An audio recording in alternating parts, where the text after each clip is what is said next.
Génesis capítulo 37, vamos a leer la primera sección porque es larga este capítulo y para no encerrarnos en la lectura yo quiero que juntos vamos a ir leyendo. Génesis capítulo 37, versículos hasta el versículo 7 vamos a leer. Habitó Jacob en la tierra donde había morado su padre, en la tierra de Canaán. Esta es la historia de la familia de Jacob. José, siendo de edad de 17 años, apacentaba las ovejas con sus hermanos, y el joven estaba con las hijas de Bilha y los hijos de Silpa, mujeres de su padre, e informaba a José, su padre, la mala fama de ellos. Y amaba Israel a José más que a todos sus hijos, porque lo había tenido en su vejez. Y le hizo una túnica de diversos colores. Y viendo sus hermanos que su padre lo amaba más que a todos sus hermanos, le aborrecían y no podían hablarle pacíficamente. Y soñó José un sueño y lo contó a sus hermanos. Y ellos llegaron a aborrecerle más todavía. Y él les dijo: oíd ahora este sueño que he soñado. He aquí que atábamos manojos en medio del campo, y he aquí que mi manojo se levantaba y estaba derecho, y que vuestros manojos estaban alrededor y se inclinaban al mío. Le respondieron sus hermanos: ¿reinarás tú sobre nosotros? ¿O señorearás sobre nosotros? Y le aborrecieron aún más a causa de sus sueños y sus palabras. Leamos el 9 también. Soñó aún otro y lo contó a sus hermanos diciendo: he aquí que he soñado otro sueño, y he aquí que el sol y la luna y 11 estrellas se inclinaban a mí. Y lo contó a su padre y a sus hermanos. Su padre le reprendió y le dijo: ¿qué sueño es este que soñaste? ¿Acaso vendremos yo y tu madre y tus hermanos a postrarnos en tierra ante ti? Y sus hermanos le tenían envidia, mas su padre meditaba en esto. Y ahí dejemos la historia un momento. Quiero que pensemos hoy más en la función de padres. Los padres que estamos aquí. En realidad, la familia descansa en el entendimiento de que los padres sabemos lo que Dios espera de nosotros. Y las etapas de la vida son distintas, ¿no? Y necesitamos apoyo en cada una de las etapas, en la búsqueda, cuando nosotros nos casamos, cuando comienzan a venir los niños, cuando están los jóvenes, cuando se van y cuando vienen los nietos, etcétera, etcétera. Todas esas etapas de la vida son diversas. Bueno, la familia se habla entonces de que es como la célula de la sociedad, es la manera como aprendimos, se recuerdan en la escuela. Porque las células se unen para formar tejidos y forman lo que nosotros tenemos ya como estos brazos, estos dedos, estas manos, nuestros ojos, y integran el cuerpo que funciona en todas sus posibilidades. Leí una historia, o oí una historia que me pareció muy interesante que quiero repetir con ustedes, hablando de la importancia de la familia. Dice que una vez estaba un padre con su hijo, se piensa que era un padre soltero, es decir, que había tenido que vivir sin muchachitos durante semanas y tenía las oportunidades, días de poder estar con él. Y entonces lo lleva a su casa y el niño ya saben cómo son los niños, ¿no? Súper inquietos, preguntones, hay que estar cambiando actividad cada 2 minutos con ellos para tenerlos quietos. Pero un padre que no había podido estar con su hijo todo el tiempo, no lo conocía y no sabía cómo mantenerlo ocupado. Y entre otras cosas, le puso a armar legos, lo puso a pintar y cada ratito era un cambio, ¿verdad? Al fin, él está tratando de leer el periódico, pero su hijo siempre está diciendo: papá, dale tal cosa.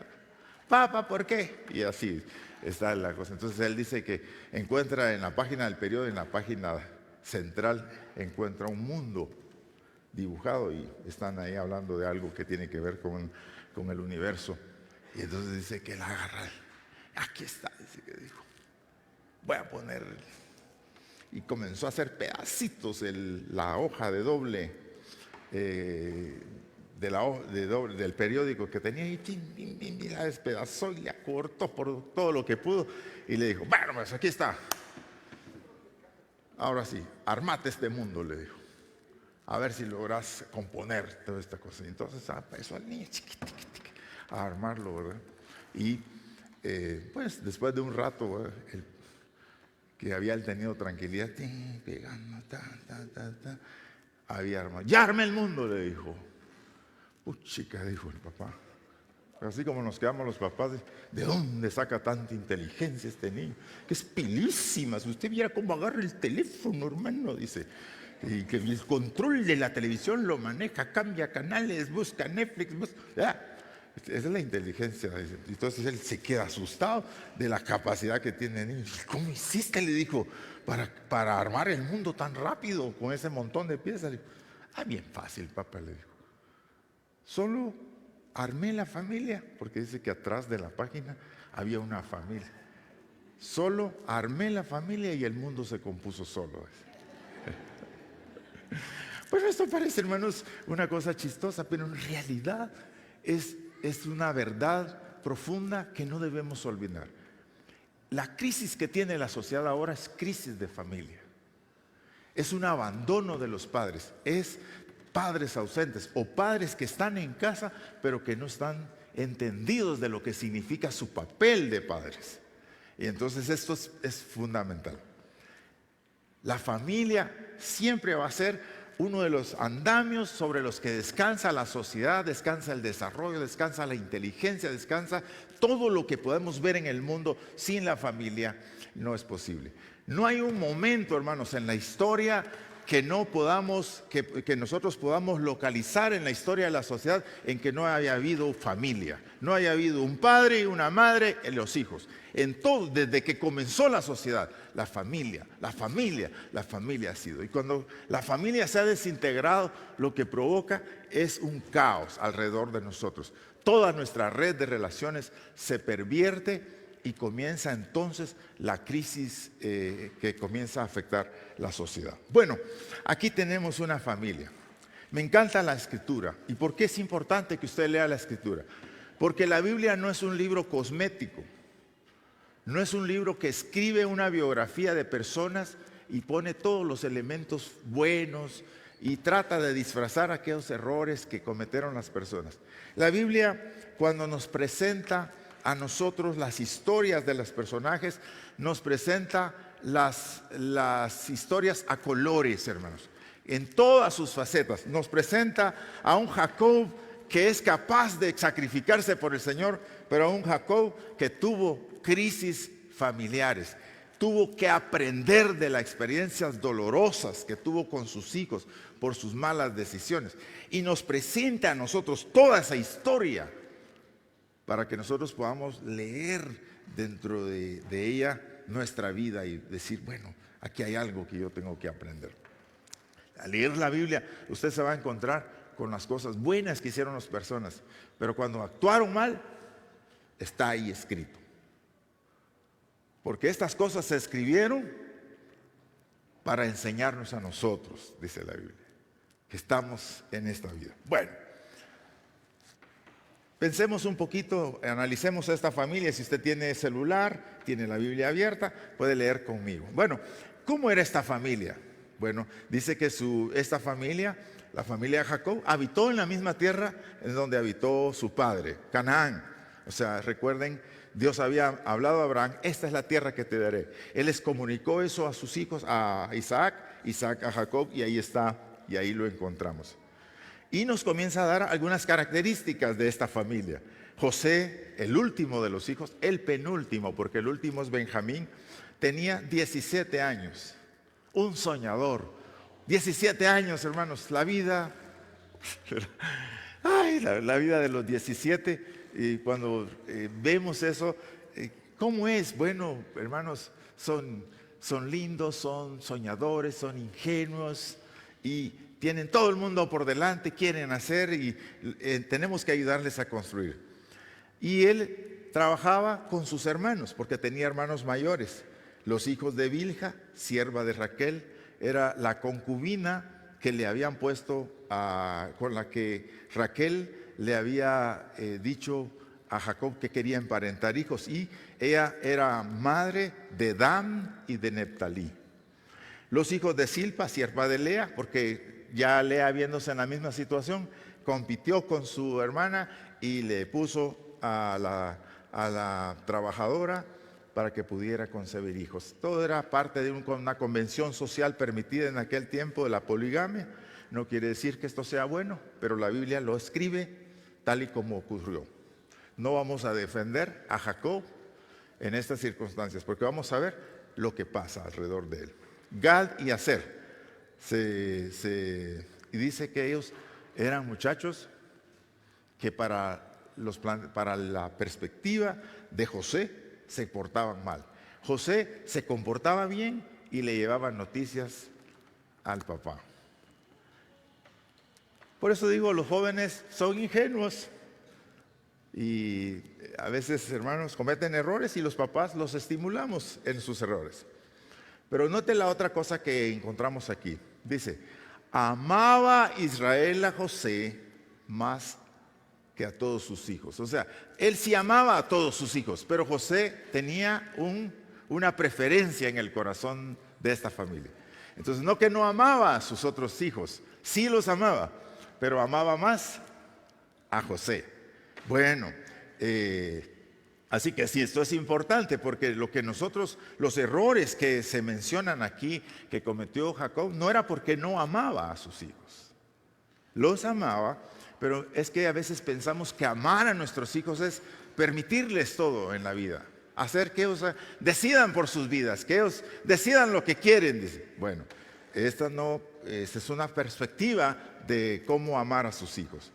Y amaba más a José porque él lo había tenido en su vejez. Recuerden en la historia, ustedes leen esta historia y se van a encontrar que Jacob había trabajado por Raquel 14 largos años, trabajando para poder pagar la dote. Finalmente se casa con Raquel, pero Raquel no puede tener hijos porque es estéril.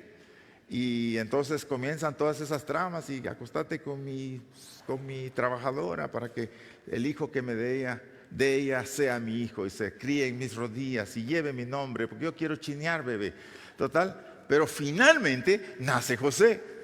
Así que era, digamos, entre toda esta trama, era el amor de la vida de Jacob.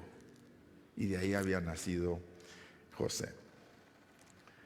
Amar a sus hijos. Hermanos, el primer problema que yo veo aquí es cuando amamos a un hijo más que a otro. Cuando preferimos a las damas que a los varones. Y preferimos a los varones que a las damas, ¿verdad? Sabemos nosotros de personas que se han separado porque cuando ellos llegaron a ver a su bebé era una niña y él quería varón. Y de todas maneras, los que decidimos el sexo dicen que es el varón, ¿verdad? Pero entonces, no lo quiero, y etcétera, etcétera. Comienzan a pasar ese tipo de cosas. El primer problema es no saber amar correspondientemente a todos los hijos.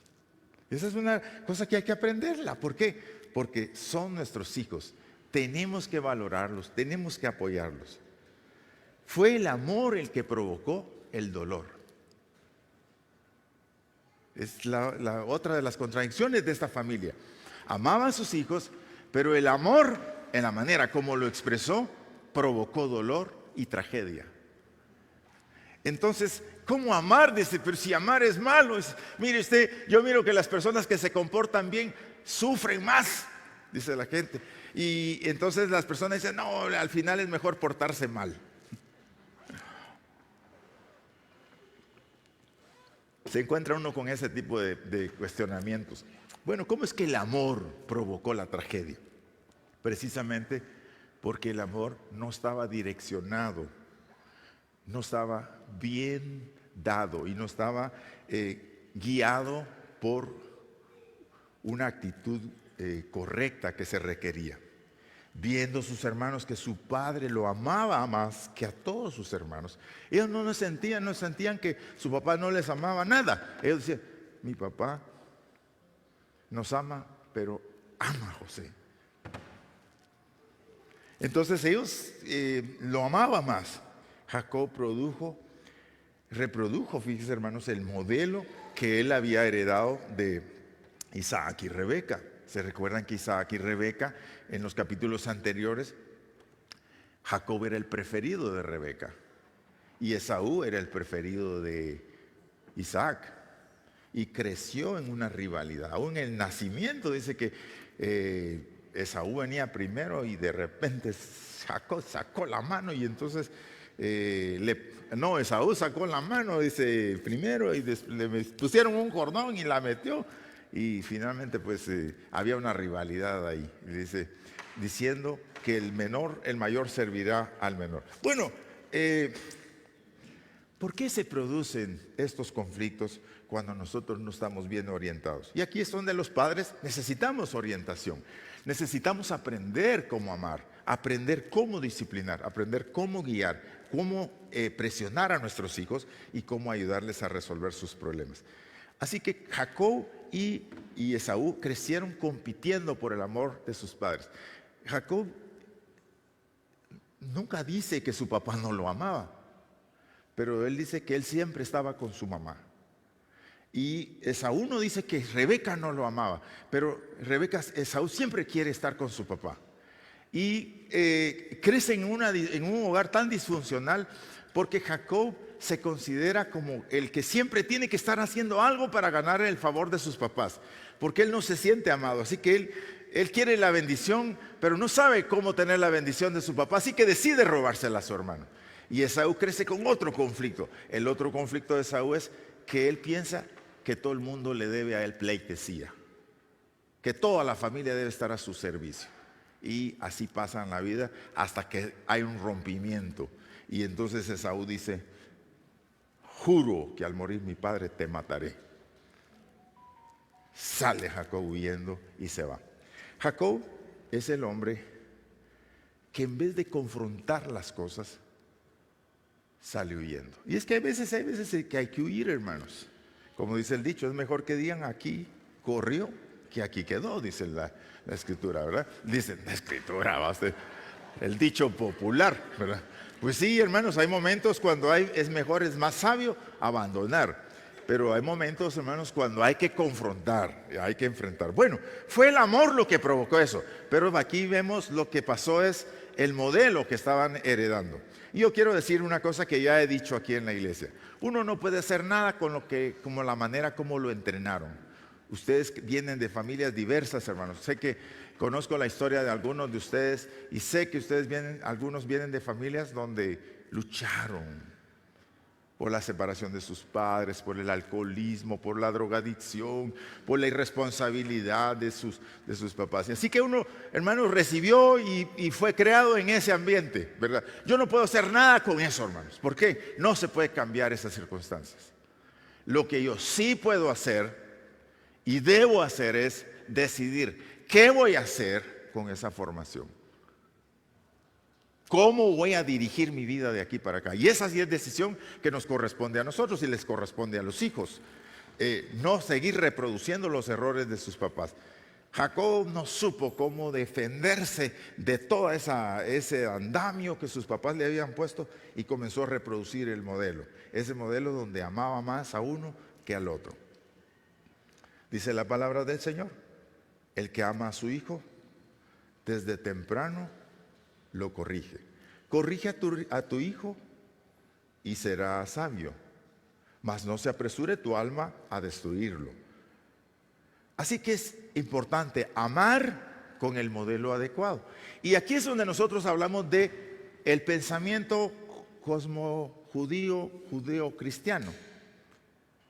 Hermanos, sí hay muchas maneras de mostrarle amor a sus hijos y que enseñan y que el mundo, muchas maneras. Pero nosotros estamos enfocados en entender el modelo que Dios nos reveló a través de la Escritura. Y es ahí donde queremos ajustar. Y la palabra de Dios dice que el hijo sabio honra al padre. mas el hijo necio es tristeza de su madre. Dolor en la familia. Y una madre triste afecta a todo el núcleo familiar. Bueno, así que si no lo hacemos bien, provocaremos heridas, dolor, que se desencadenan tragedias. ¿Qué pasó con esta familia?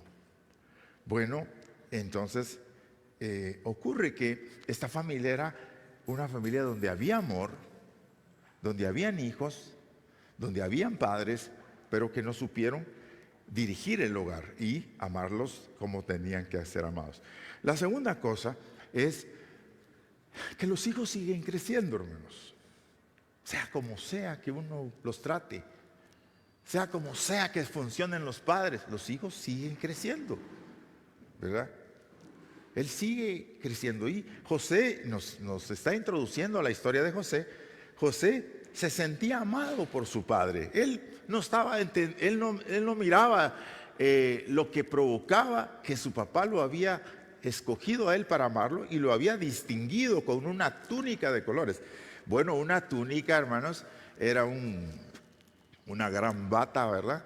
Que no era solamente una túnica, para usted puede ser nada, pero en ese tiempo significaba que eran las túnicas con que se vestían los hijos de los reyes, los hijos de las personas importantes. Entonces, Jacob lo amaba y lo distinguió. Y también la túnica era decir que pues José no hacía trabajos pesados, ¿verdad?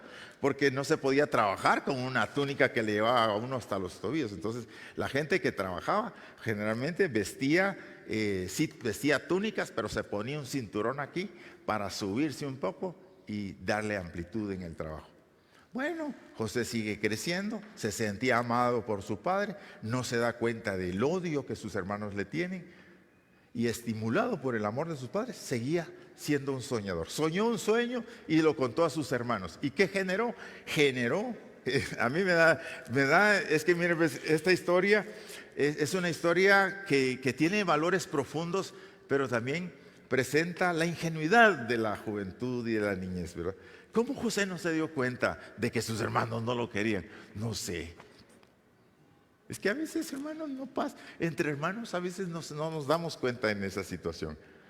Así que él cuenta un sueño. Y yo digo, si yo hubiera sido José, pero yo ya tengo 60 años, quitándome un par, ¿verdad? Tengo 60 y pico de años. Cuando pienso en eso digo, pero José, ¿cómo no se le ocurre? Pero es que a un adolescente, hermano, el adolescente adolece de todo. Por eso usted no puede dejarlo que él decida hacer las cosas, ¿no? Usted tiene que dirigir al adolescente, porque si usted deja que el adolescente decida, va a agarrar el mal camino, lo más seguro. Puede ser que no, hay personas que no, hay muchachos que no, pero la gran mayoría adolece de capacidades. Y entonces, ¿qué pasó? Se lo va a contar a los que lo odian. Y dice que sus hermanos le aborrecían más por causa de los sueños. ¿Por qué? Porque los sueños solo presentaban a un José que iba a estar encima de ellos. Y sus hermanos le tenían envidia. Su padre meditaba en esto, pero no hacía nada. Y aquí es donde quiero poner aquí quiero agarrar el bisturí, hermanos. Padres pasivos. Padres pasivos. Mire, hermanos, hay padres violentos, ¿verdad? Que todo lo arreglan a patadas, a gritos, a maltratos, a todo eso. Y violencia contra la mamá, contra los hijos. Despreciable esa conducta. Despreciable esa conducta. No la queremos. No queremos que hayan padres violentos en nuestra familia creyente. Queremos padres que amen a sus hijos y los respeten y los traten con dignidad. Pero a veces pensamos que solo la violencia así es la que hace daño. Pero vea el daño que hace la pasividad. El no intervenir en el momento, el no darse cuenta de lo que está pasando. Y si se da cuenta, hacerse loco. Y uno dice, no, ahí se va a ir arreglando, ya vas a ver. No, son conflictos de patojos, hombre. Yo ya me imagino, mire, aquí no dicen nada las esposas. No dicen, el texto no nos dice nada de de lo que pasaban las esposas. Pero yo me imagino que porque ¿quiénes son las consejeras de los hijos, hermanos? ¿Con quién cuentan sus tristezas los varones? Por lo general es con la mamá. La mamá sabe muchas cosas porque se identifican mucho con ella. Y la mamá también lee y piensa. Y por supuesto, se dicen que las damas buscan más a sus papás. Bueno, no sé, aprovecha esa situación. Lo que pasó acá es que Jacob no supo, hermanos. Miraba a sus hijos maltratar a su hermano, tratarlo mal, sabía que lo aborrecía. ¿Cómo no se va a dar cuenta un padre de eso, hombre? Y si usted no se da cuenta es que de verdad usted está drogado, dormido, usted saber que ha fumado, no sé. Pero es que como hay padres ausentes, hermanos, que lo único que hacen es trabajar, salen en la mañana a trabajar y ellos ponen el dinero en la casa y dejan que la esposa se encargue de todo. Son completamente ceros a la izquierda. Mandan a la iglesia a la mujer con los hijos. ¿Por qué? Porque ellos no son líderes y entonces no entienden la responsabilidad que tienen. Son pasivos y la pasividad en Jacob fue la que desató esta tragedia. Dense cuenta, lean el texto una vez. No se dio cuenta. Y si se dio cuenta, digo, ay, déjalos, hombres, son niños, muchachos. Ya vas a ver que pronto van a arreglar. Ay, José va a aprender y eso le va a dar valentía a José. Posiblemente no sé, hermanos, pero son las cosas que yo he oído de los argumentos. No actuó para resolver ninguna de las situaciones y siguió sembrando vientos que traerían tempestades. Patojos ya se van a contestar. Padres pasivos que son peor que los padres ausentes y que los padres violentos. Hacen tanto daño como ellos. ¿Por qué? Porque ni ausente ni violento, sino un padre que entiende su responsabilidad y decide hacerlo. Ese es el modelo de padre que la Biblia establece. Hubo varias oportunidades, hermanos, en las que se pudo trabajar el conflicto y resolver y juntar a sus hijos y decirle, ¿qué es eso, hijos, que ustedes están odiándose entre hermanos? José, te voy a pedir que seas más sabio para contar tus sueños, ¿verdad? Y total, no, hermanos, no, nada de eso. No averigua, nada. Al contrario, se esconde en su pasividad y no hace nada, ignora. Y al ignorar provocó más rabia en los hijos que no se sentían amados. Fíjese que hay otra ocasión en capítulo 35, 22. Rubén, el primogénito de Jacob, se acostó con una de sus esposas. Mire lo que dice. Cuando su hijo Rubén se había acostado, bueno, fue Rubén y durmió, quiere decir que se acostó y tuvo relaciones con Bilha, con su madrastra, la concubina de su padre, lo cual llegó a saber Israel, Jacob. Pero de ahí la historia sigue, fíjese, y cambia. Ahora bien, los hijos de Israel fueron 12. El tipo no hizo nada. Era un verdadero conflicto. Entonces, vean, hermanos, si usted cuando ve los conflictos en casa, usted no le atina, no sabe qué hacer, está en la luna, ¿verdad? Es tiempo que busque ayuda. Eso no es normal en los padres. Eso es lo más anormal que puede ocurrir en la vida. Busque ayuda. Usted está siendo un fenómeno de padre y no está siendo un padre. Entonces, lo que pasó con el cuate es, mire, su hijo mayor se acostó con una de sus mujeres y él no hizo nada. Bueno, sí, le quitó el primer lugar de la primogenitura y se lo dio a Judá. Pero hasta que ya era un anciano, cuando ya no se podía hacer nada. Y Rubén siguió con esa trayectoria de su vida. ¿Qué peso el que puede provocar? ¿Qué es lo que puede provocar una cosa tan drástica como acostarme con mi madrastra? Era el conflicto, hermanos. Ellos no sabían discernir entre el bien y el mal. ¿Por qué? Sus padres no los amaban como tenían que amarlos. Y eso provocó una tristeza y provocó un desequilibrio emocional que lo hizo hacer acciones equivocadas. No justificamos a Rubén. Ya. Rubén lo hizo pensado con sus propias decisiones, pero que estaba afectado. Y seguimos ya. sigo con la historia aquí. Es que ya no los puse a leer, pero en la historia lo que sigue acá es lo que sigue en la historia. Y fíjese pues, el hombre era tan ingenuo, tan pasivo, tan pura lata, ruin, podríamos decir. Pero es que mire, hermano, no le podemos pedir peras al olmo. Si yo no tengo los elementos, y por eso es que la familia es tan fundamental, es un tiempo en el que usted puede trabajar con sus hijos, puede ayudarlos a valorar lo que Dios les ha dado y enseñarles, porque tenemos que enseñarles a ellos a ser padres. Pero eso no lo tenía Jacob. Jacob es el pobre patojo el hombre aprende de las experiencias dolorosas. Él le tiene que caer la viga para poder darse cuenta que está en un problema. ¿Por qué? Fallaron sus padres en el tema. Un padre pasivo provoca y expone a sus hijos a hacer cosas que resultan trágicas. Por ejemplo, un ejemplo fácil, hermanos, sencillo. Los hijos necesitan límites claros. ¿Hasta dónde pueden llegar? Supóngase, vienen aquí a la iglesia. ¿Qué pueden hacer los niños aquí? Entonces usted tiene que ponerles límites y asegurar que él trabaje esos límites. Ya. En la casa, él tiene que tener límites. ¿Qué se pueden decir entre hermanos? ¿Qué no se pueden decir? Entonces él tiene que saber hasta dónde puede llegar. Porque si usted no le pone límites, el niño corre y él no sabe hasta dónde. Y entonces eso lo que provoca es inseguridad. Y va generando esa inseguridad.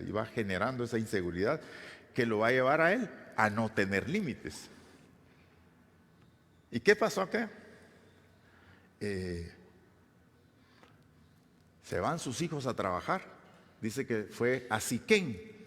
Ahí en la historia, Siquén había sido un lugar donde Neftalí y Leví habían matado a todos los hombres de una comunidad porque uno de ellos había violado a su hermana. Mire cómo resuelven los conflictos estos tipos. Mataron a todos los hombres, vengando a su hermana. Bueno, y allá se fueron a pastorear aquellos. Dijo, chica, ya ve cómo Jacob sí amaba a sus hijos, se preocupa por ellos. Dice, se fueron a Siquén, dice, no sé nada de mis hijos, ¿qué pasa? Quizás José, como era un hombre, un patojo de amado y también responsable, dice, papá, yo voy, anda pues. En medio de ese odio que se tenían, no pudo pensar el tipo que algo estaba exponiendo a sus hijos. No sabe cómo actuar este muchacho, Jacob. Pues ya tenía hijos grandes, hermanos. Pero es que así pasa, ¿no es cierto? Encontramos con padres que los hijos les enseñan a ellos cómo comportarse porque ellos son unos inmaduros. Cuando dejamos que los hijos resuelvan sus conflictos sin nuestra ayuda, resulta trágico. ¿Y qué pasó aquí? Cuando vieron, José, me gusta la actitud de José, persistente. No estaban en Siquén, dice que preguntó para dónde se habían ido y se habían ido a Dotán y hasta allá los fue a encontrar. Cuando aquellos lo vieron, ahí viene el soñador, muchacho. Y mire qué ideas más terribles las que se generan en los hermanos, ¿verdad? Aquí en el versículo 15. No, el versículo 17. Aquel hombre respondió, ya se han ido de aquí y los oí decir, vamos a Dotán. Entonces fue tras de sus hermanos y los halló en Dotán. Felicitaciones, José. Pero José no avisoraba la tragedia que se le venía encima. Cuando ellos lo vieron de lejos, antes que llegara cerca de ellos, conspiraron contra él para matarle. No darle una lección, matarlo. ¿De dónde saca un hijo, un hermano, una idea asesina, hermanos, como esta? ¿De dónde la saca? La saca de su corazón, de esa lucha. ¿Por qué? Él no se siente amado y él sí es amado. Y yo soy su hijo, él es el hijo del mismo padre y mi padre no se le cae ni una migaja de gracia. Y planean asesinarlo. y vamos a ver dónde paran sus sueños. La dureza del corazón es que sí, hermanos. Entonces, vean, no tienen límites. Porque ellos no piensan en darle una sublección, ¿verdad? Lo vamos a meter en la cisterna para que aprenda, lo vamos a dejar ahí unos días y listo. No, lo que ellos piensan es desaparecerlo. Y eso es lo que hacen. Gracias a Dios que detrás de toda esta historia negra y peligrosa está la mano de Dios. Y esta es la cosa que tenemos que entender, hermanos. ¿Por qué estamos en contra del aborto? Porque cada vida Dios la creó. Dios diseñó a cada uno de los bebés. Y Dios tiene un plan detrás de todo eso. Y es cierto que los niños que nacen en situaciones peligrosas y violentas se enfrentarán a una vida muy difícil. Pero de todas maneras la mano de Dios estará ahí con ellos. Así que estos no piensan en darle una lección, sino desaparecerlo.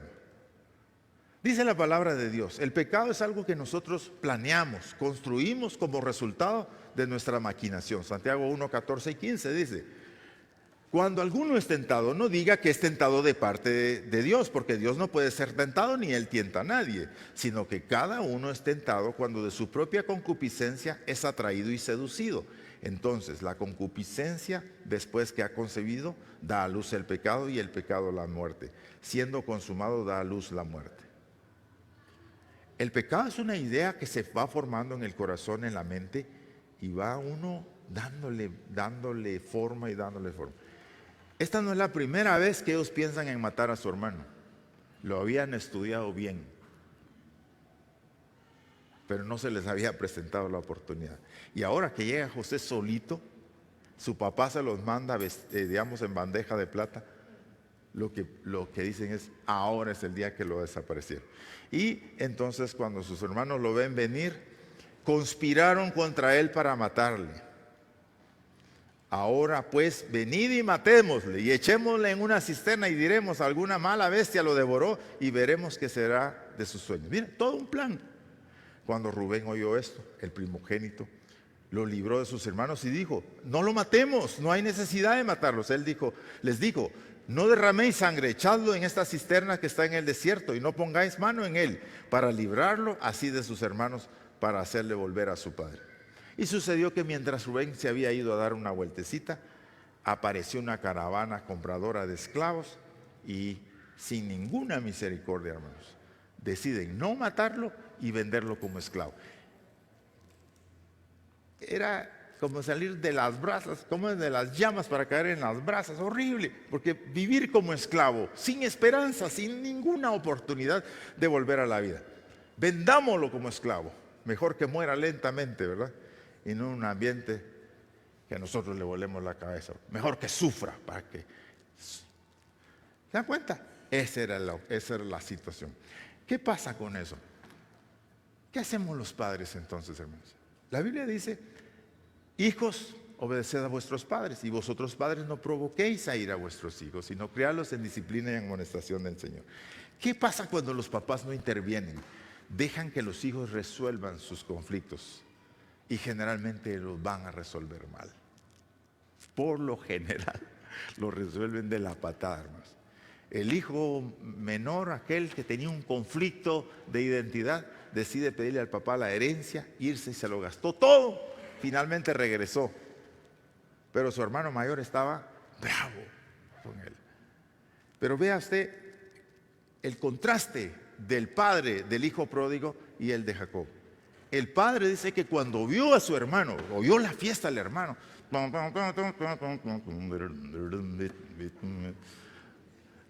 el musicón ahí,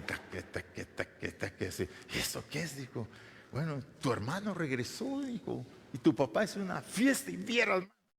Checa, dice el hermano mayor, qué gracioso, diría, ¿cómo dirían ustedes? Qué de al pelo. Se va a malgastar todo y regresa y fiesta le hace el papá. Bravo estaba él. Aparentemente estaba bravo con el hijo, con el hermano, pero estaba bravo con el papá también. Pero miren, me llama la atención lo que hace el papá. Allá está en la fiesta celebrando que su hijo regresó. Y él abandona la fiesta y sale de la fiesta para ir a buscar a su hermano que no quería entrar. Le dijo, hijo, ¿por qué no quieres entrar a la fiesta? Dijo, ¿cómo va a ser eso? Le dijo, que vos me estás invitando a entrar a esa fiesta. Vino ese perverso que se gastó todo en prostitutas, todo lo que era de nosotros, y ahora lo premias con una fiesta. Y fíjese que el padre ignoró todas esas cosas y le dice, hijo, tu hermano estaba perdido y ha regresado y eso es lo que celebro.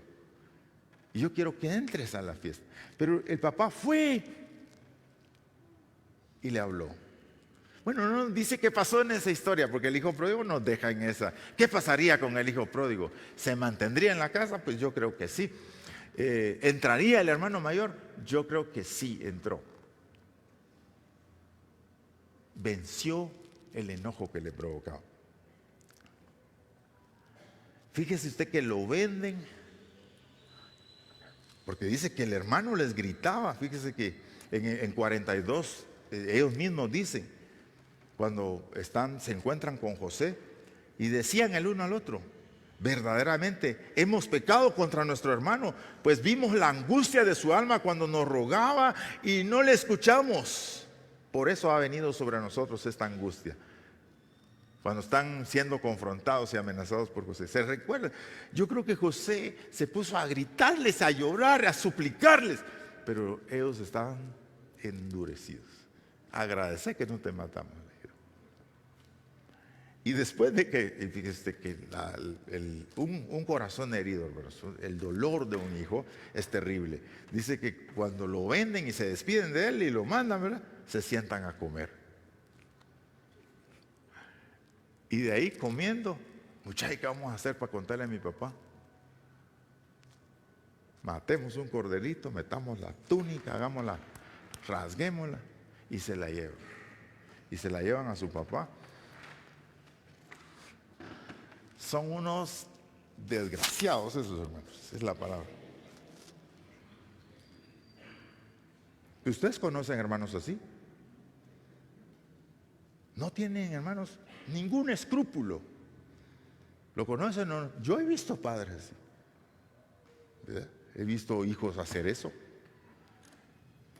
¿Qué provoca eso en un hijo, hermanos? Precisamente la ausencia de una formación amorosa, firme y guiada en el plan de Dios. Y le llevan eso a su padre y ahí termina la historia. Ahí lo dejamos, hermanos. Después Rubén volvió a la cisterna y no halló a José adentro y se rasgó los vestidos.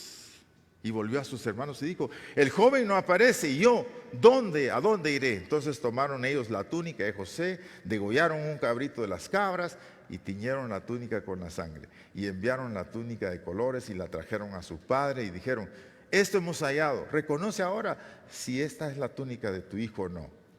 Y él la reconoció y dijo, la túnica de mi hijo es. Alguna mala bestia la devoró. José ha sido despedazado, lo más seguro, padre. Y todos, ¿verdad? Los 11 hijos. Así haber pasado. Y se levantaron sus hijos y todas sus hijas para consolarlos, mas él no quiso recibir consuelo y dijo, descenderé enlutado a mi hijo hasta el Seol. Y lo lloró su padre. Y los madianitas lo vendieron en Egipto a Potifar, oficial del faraón, capitán de la guardia. Veremos qué pasa con José la otra semana. Porque al final de cuentas no estamos desprotegidos en su totalidad. Pero es que, hermanos, la Biblia no dice que no vamos a sufrir, ¿verdad? No vamos a sufrir. Sino que al contrario, necesito abrir esta cosa otra vez, que hay algo que quiero hacer aquí. No vamos a sufrir, pero otra cosa, hermanos, es cuando nosotros somos el producto del sufrimiento. Y esto es la parte triste que se da aquí en la vida de José y de sus hermanos. Ahora, no sé, les tomó tiempo a sus hermanos hacer ese cambio, porque Dios no lo deja uno ir con las cuentas pendientes. Dios lo agarra a uno y lo atranca también. Y lo mete a uno en un callejón sin salida. Ellos tenían que aprender. Y la historia sigue desarrollándose y lo vamos a encontrar luego por allá adelante. No somos responsables de lo que hemos recibido de nuestros padres. Es decir, tú no puedes decir que porque sos así, porque tu papá era así, porque tu hogar fue así. Bueno, esa es una idea equivocada. Puede ser que te tocó mal, pero tú tienes la opción de hacerlo bien. Entonces te reto y te desafío a decidir hoy a hacerlo bien. Porque si no lo hago yo, ¿quién lo hará? Dice el canto que estábamos examinando. No hay nadie más, hermano. Te toca a ti hacerlo.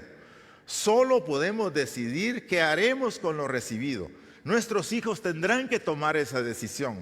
Nosotros cometimos errores, pero lo más importante es lo que pueden hacer ustedes ahora con lo recibido de sus padres. A Jacob le tomó dolor, tragedia, darse cuenta que la información recibida debía reprocesarla, reciclarla y redirigirla a sus hijos. Pero no lo hizo, sino siguió reproduciendo los malos ejemplos.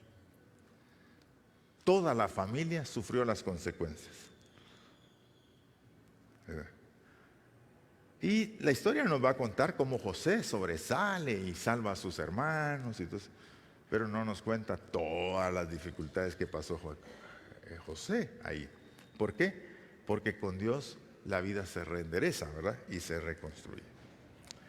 Bueno, hay mucho que yo podría decir, pero yo quiero dirigirme a ustedes ahora, padres. Esos padres que hay que rogarlos para que aprendan algo de la palabra. Que siguen pensando que ellos lo van a hacer bien solos. Siguen insistiendo en que su plan es el mejor. Y no han aprendido el plan único, que es el que hay que hacerlo, es el de la palabra. Y ese es el que te garantiza terminar. Tienes que cambiar esa actitud. ¿Por qué? Porque la pasividad tuya afectará a tus hijos. Ellos solo van a reproducir lo que tú les estás pasando. Y nos encontramos, hermanos, con hijos que uno se pregunta, ¿qué le pasa a esos muchachos? Lo que les pasa es, no fueron llenados sus depósitos de la gracia que los padres tenemos para enseñar. Entonces, definitivamente, esta historia es un desafío. No podemos ignorar la responsabilidad. Tenemos que asumirla. Y tenemos que pedirle a Dios que nos ayude a corregirnos. Tomó tiempo para Jacob, pero al final, con todos sus errores, Dios le devolvió su familia completa y sale a Egipto con toda su familia. Dice, 70 y pico de personas iban detrás de él. Logró enderezar la barca este hombre porque se aferró al Señor. De aquí es donde tenemos nosotros, perdonen que haya sido tan largo, pero es que esta historia no podía hacerla de menos. Tenía que hacerlo en varias ocasiones, ¿verdad? Lea esta historia y le aconsejo leer también el libro de Charles Swindoll, José. Consíganlo. Ahí está en librerías de 50 quetzales. Lea ese libro es fantástico. En la explicación cómo nos trabaja la vida nuestra, pero la vida de esta familia. Hermanos, Dios nos ha llamado como nosotros estábamos. Dios comienza de donde nosotros nos encontramos, bendito sea su nombre. Donde usted se encuentra, de ahí comienza el Señor con usted. Y le dice, te guiaré y te enseñaré el camino en que debes andar. Pues tienes que aprender a escuchar la palabra y a escuchar al Señor. Esfuérzate por tu familia, es lo más valioso que Dios te ha dado. Es lo más valioso, hermanos. Me estaba hablando con un amigo ayer y me dice, vos, estábamos hablando de perder el trabajo. Entonces, mira, hermano, me dijo, eso de perder el trabajo es la cosa más espantosa. 5 años pasé yo, me dijo. ¿Qué no me podía ubicar. Y lo agarró la pandemia en esas circunstancias. Pero ¿sabes qué fue lo que me sostuvo? Mi familia. Es que la familia es un baluarte, hermanos. ¿Ya? La familia.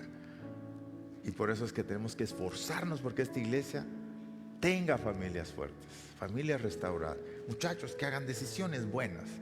Esforcémonos por eso, trabajemos por eso. ¿Por qué? Eso les va a asegurar a ellos sobresalir en la sociedad. José tuvo los elementos que lo hicieron brillar en medio de las circunstancias más difíciles. Y me encanta si termino ahí. Porque aquí hay hijos que están peor que los hermanos de José. Y hay hijos amados que están metidos, vendidos como esclavos. Pero yo te digo hoy, esta mañana, con el Señor hay esperanza. Él tiene tu vida en sus manos. Agárrate del Señor con fuerza. Dale tu vida. Y trabajemos, hermanos, por una familia integrada. Terminemos orando esta mañana. Usted que está ahí con su familia, dele gracias a Dios por sus papás. Señor, gracias te damos por nuestra familia, nuestra esposa, nuestros hijos, la familia extendida con la que tú nos has llenado, Señor.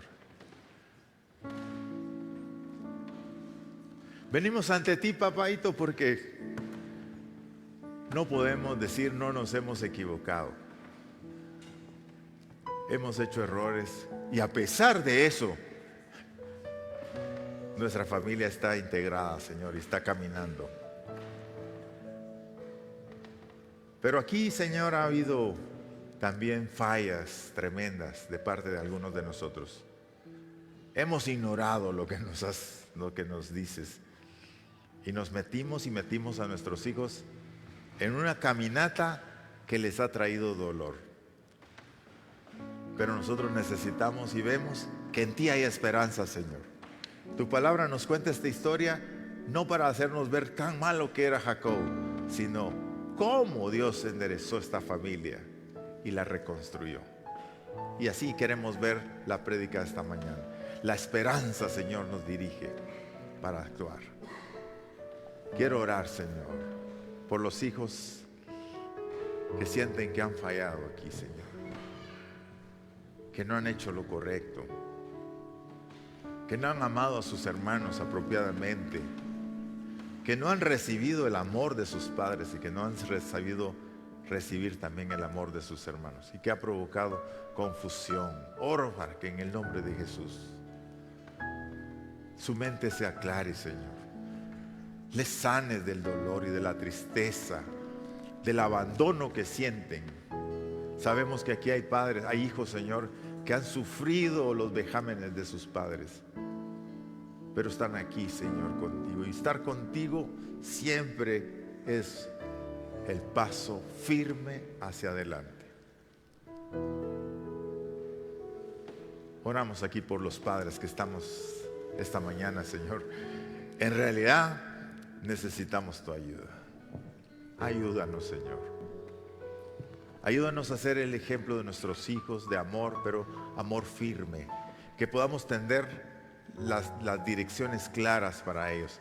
Que no se sientan confundidos, sino que les podamos amar y apreciar a cada uno como lo necesita.